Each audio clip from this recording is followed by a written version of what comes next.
This is shocking everybody, as the Toronto Maple Leafs had a statement win against the New Jersey Devils on the back of a couple of key players. A shocking stat has come out revealing some concerning details surrounding the top six. We're going to break that down, as well as discuss a stat surrounding the bottom six that's going to pay dividends going forward for the Toronto Maple Leafs and into the playoffs. Stay tuned for all that in this episode, but before we get into it, quick reminder, hit the subscribe button. If you're a part of the 70% that aren't subscribed to the channel, you're going to want to hit that button. This is the place to be for daily Leafs content. And Darius, we have some interesting things to go over today. Obviously, the Toronto Maple Leafs had a very big win yesterday against the New Jersey Devils, but some interesting stats have come out revealing some things that could pay dividends going forward into the playoffs, assuming that they make it. I don't want to speak too early, but there's a lot of things going on right now. Let's start with the game yesterday. We obviously had our live stream. Shout out to everybody who tuned in.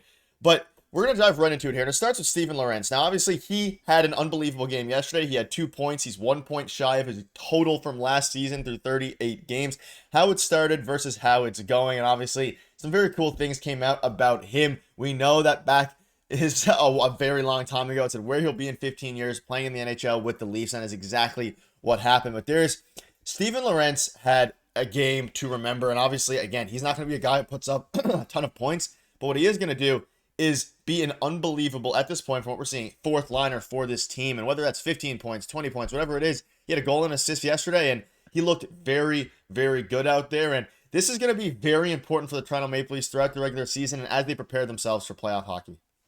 So we saw it in St. Louis with Craig Berube that he likes to have each line having their own identity, whatever it is, whether you're a scoring line, a checking line, whatever it is, an energy line, whatever you want to call it. He likes to have identity throughout his lineup. So we knew that the Leafs were going to have to rejig some things. So this guy, Steven Lorentz, coming in on a PTO was a godsend for the Toronto Maple Leafs because in his role, yes, he's not going to go out and score 70 goals like Austin Matthews, but he is so effective in his role, and we're already seeing it through 2 games. Who is the best player for the Toronto Maple Leafs through the first 2 games, right? It might be Steven Lorentz as a skater through both games.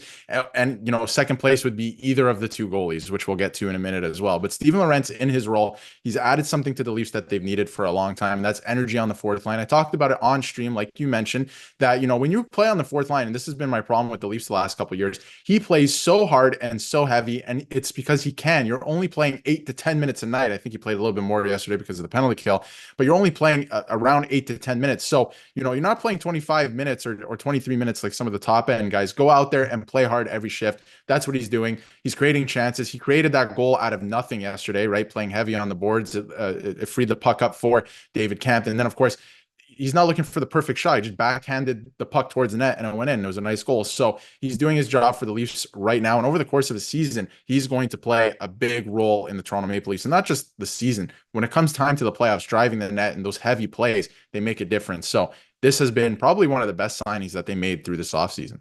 Yeah, and it was basically a zero risk signing. He obviously signed to a PTO, and then now he made the team because of how good he played in the preseason and in training camp. But speaking of players who played well, we can touch on Dennis Hildeby here. And Steve Lorentz was asked about how he felt Dennis Hildeby performing in his NHL debut. He said, "The beast, calm, cool, collected, just like the other big boy we got. Yeah, he looked like a vet in there tonight." And again, he did. He gave up 2 goals on 25 shots. You'll take that every day, especially against a very good team, the New Jersey Devils. It was a very good NHL debut for Dennis Hildeby, and one that, again, I mean, I saw a tweet basically saying that he's going to be the next Joseph Woll before Joseph Woll was ever Joseph Woll because of how injured he's been. And if he keeps this up again, I don't think he's coming for Joseph Woll's spot simply because of the contract that he signed and he's still young. But, I mean, at this point, this tandem so far through 2 games has been very good. And it's good that we have another guy who can take the reins in the meantime while Joseph Woll is hurt. It also might put Matt Murray's spot on this team into question if he continues to perform. So he'll probably get one more start at the very least until Joseph Woll is back. And that's assuming that Joseph Woll comes back after the 10 days, which at this point in time is a pretty bold assumption considering how injured he has been throughout his entire career. But Dennis Hildeby, an unbelievable game for him. And he said he was greeted with cheers. It was good. A lot of noise. Trying to get in my seat. Honestly, it's a good feeling, better than quiet. Great game for him. And it's going to pay dividends again, having all these guys. And quite frankly, I love the way it looks in the goal. It seems like the Leafs have tons of goalies now that are suitable here. Yeah, all of a sudden the Leafs have really good depth in the goaltending position, right? And this is a guy, it's a feel-good story. Like, this is fantastic. Obviously, he came up last year, he didn't get into action. They decided to play Martin Jones 2 games in the second half of a back-to-back, right? So he never got into game action, and they're really trying to take their time with him, right? Like, just make sure you go down to the Marlies, gain your confidence, and, you know, play well in the minor leagues, and eventually you'll come up and be our starter or whatever the plan is, right? We don't know what the plan is in a couple of years for the Toronto Maple Leafs, right? So it's a great feel-good story. He played great. Like you said, New Jersey's a great team. They're 2-1 now. The Leafs beat them, obviously, but they're going to be a great team in the NHL this year. So it's a really good feel-good story. And you know what? I think he's going to eventually go back to the Marlies. I think the fact that he's with the Leafs right now has a lot to do with the salary cap and the emergency call up and all that stuff. So obviously, I think Joseph Woll going down this early in the season had more to do with that than, maybe skill. I think if there were a call up, the rest of the season after November 1st, like we've been talking about, when a couple guys come off the LTIR, there has to be a trade. We're going to have another video on that.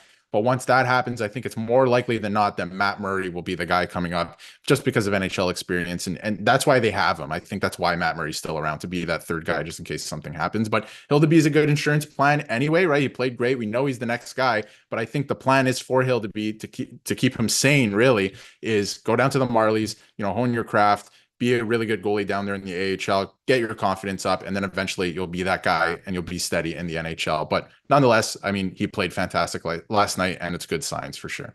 Yeah, very good sign. And I mentioned obviously earlier about the stats here, and here it is. So this is the game impact scorecard for the Leafs against the Devils, and it's got a lot of traction. It's something very important to discuss. So you can see number one is OEL, and you can kind of just look at the top 5 or 6 guys. They're all part of the bottom 6. OEL, Lorentz, McCabe, Bobby McMahon, David Camp, Max Pacioretty, even down to Pontus Holmberg. And on the flip side, you look at the bottom, so guys who had like negative impact or had bad game, Austin Matthews, all these different guys. So Darius, I'm curious to see, and you can see Mitch Marner headlining the bottom here. I'm curious to see how this holds up. Of course, the top 6, they're going to get their goals. They're going to pick it up. But, I mean, you can either take a few things out of this. OEL has been one of the best signings, if not the best signing, alongside Steven Lorentz so far. He's been unreal. And the eye test says that he's been a very good player and one of the best. And clearly, the stats agree here. But what are your thoughts on this chart? It's a little bit wild.